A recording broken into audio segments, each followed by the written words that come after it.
Imagine being so stupid that you look at this treasonous, traitorous, totally corrupt, self-serving, ignorant clown, this racist, semi-illiterate moron, this pathologically lying, feeble-minded, morally bankrupt, constitutionally illiterate simpleton, this bloated nitwit with his cotton candy hair, radioactive tinted skin, and obese dishevelment, and think, yeah, I think that's a guy I admire.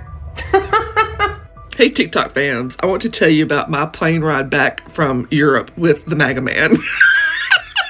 I'll try to make this as short as possible. It may be a little long. So I don't know if you know this, but flying to Europe, the flight is about 7.5 hours just this side of Europe, because you're flying with the jet stream. When you're flying back, it's about 9 hours-ish because you're flying against the jet stream. So it's a longer flight coming back. Yay me.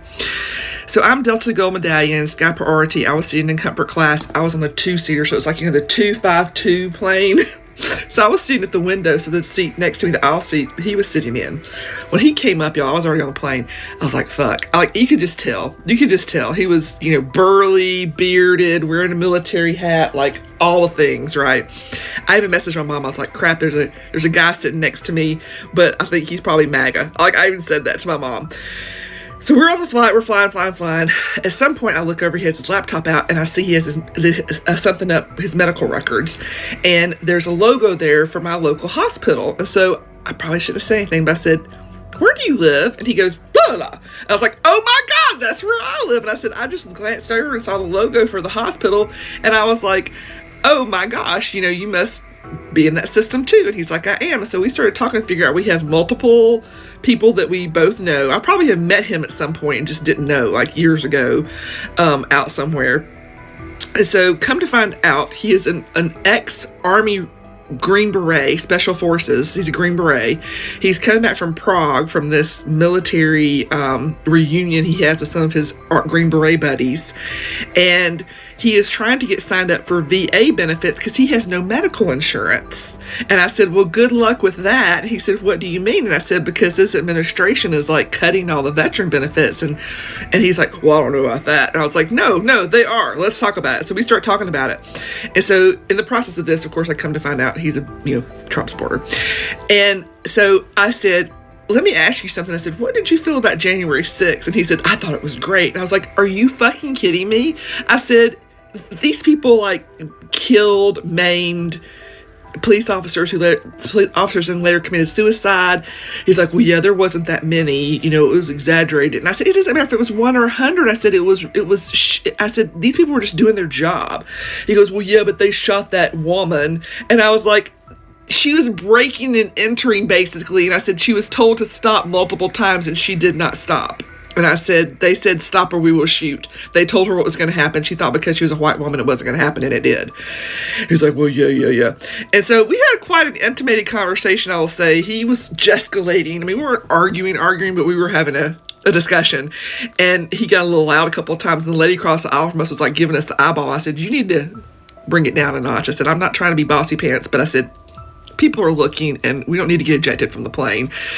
And so, but it was civil because we know the same people. And so then I said to him, I said, I have another question for you. He said, what? I said, what if, this administration calls martial law or at some point calls the military forward to exert force on civilians? Would you agree with that? Would you participate in that? He goes, that's not going to happen. And I was like, don't say it's not going to happen because it's being talked about. It has been talked about by the administration.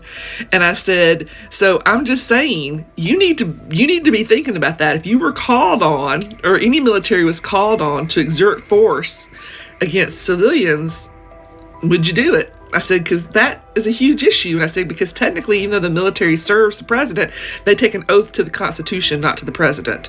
And I said, so yeah, I would like to think that most military people would not do that. So anyway, here's the funny end to the story, y'all. So I was talking about getting a pew-pew and that I needed to learn how to shoot my pew-pew.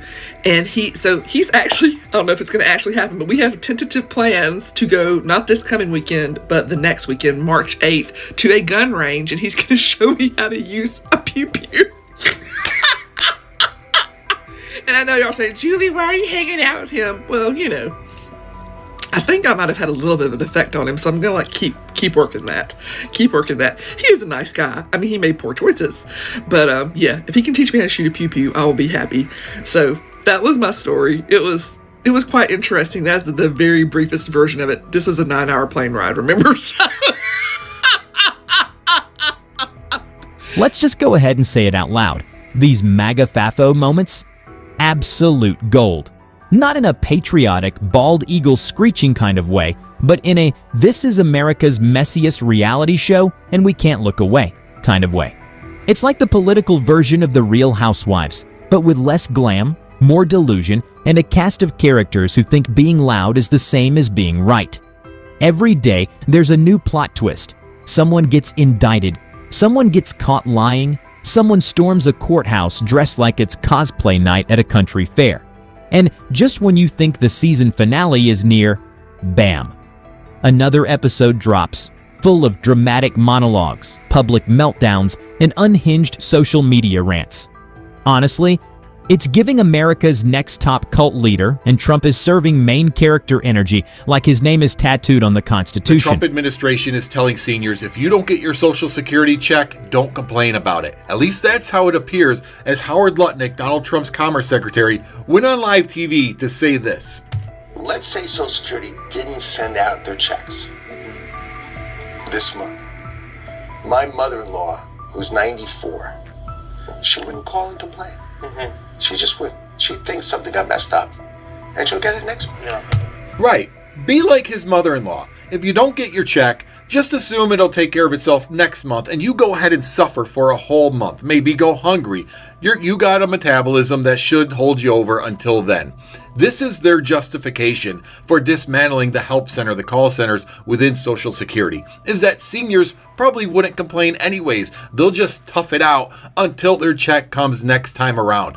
When people say that cruelty is the whole purpose of this administration, sometimes I find it hard to argue anything else when they say things like this. But here's where it gets less entertaining and more sad. Every time I talk to someone still deep in the MAGA sauce, I walk away wondering, how did we get here? Not in a philosophical sense, but literally. How did so many people get duped this hard for this long? Because when you strip away the flag waving and caps and chants, you're left with folks who genuinely believe Trump is doing right by them. Even as their wallets get lighter, their rights get chipped away, and their futures get dimmer by the hour. These aren't just misinformed people. Some are your neighbors, your relatives, your old high school classmates who now post 14-paragraph rants on Facebook with blurry memes and conspiracy theories about grocery stores installing spy cameras in the lettuce aisle. And the sad part? These folks think they're winning. They think every move Trump makes, no matter how reckless, divisive, or flat-out cruel, is some kind of masterstroke. Like he's 3 steps ahead in a game the rest of us just don't understand. But what exactly did he promise them? Day 1, miracles, lower prices, jobs for everyone, that the world would respect us again? I hate to break it to you, but the only thing Trump has delivered quickly is drama. Everything else? Still on back order. Grocery prices, sky high. Eggs cost more than a monthly Netflix subscription. Gas? Don't even talk to people in the Midwest about gas unless you're ready for a TED Talk on broken promises and broken bank accounts. And America's global image. We went from leader of the free world to that one guy at the party who keeps yelling and no one invited. But the real gut punch? Veterans. These are the people who bled, sweated, and sacrificed for this country. And what do they get in return? Bureaucratic red tape, underfunded programs, and policy decisions made by people who've never once had to face the consequences of war, but are quick to wave a flag and shout about patriotism. And let's not forget other vulnerable groups. Immigrants, people of color, women seeking basic healthcare rights. This administration has been a wrecking ball to the very communities that make America what it should be. And the saddest part is, the damage isn't always loud. Sometimes it's quiet, like a law passed in the night, a service quietly defunded, or a voice that just gets drowned out in the noise. Trump 2.0 isn't a comeback, it's a cautionary tale. And while some are still sipping the Kool-Aid like it's communion wine, the rest of us are here, eyes wide open, watching history repeat itself, this time with worse lighting and even fewer facts. So yeah, the MAGA FAFO saga is oddly therapeutic. Not because we enjoy watching people struggle, but because sometimes the only way to cope with the madness is to laugh, stay informed, and remind ourselves that we're not the crazy ones.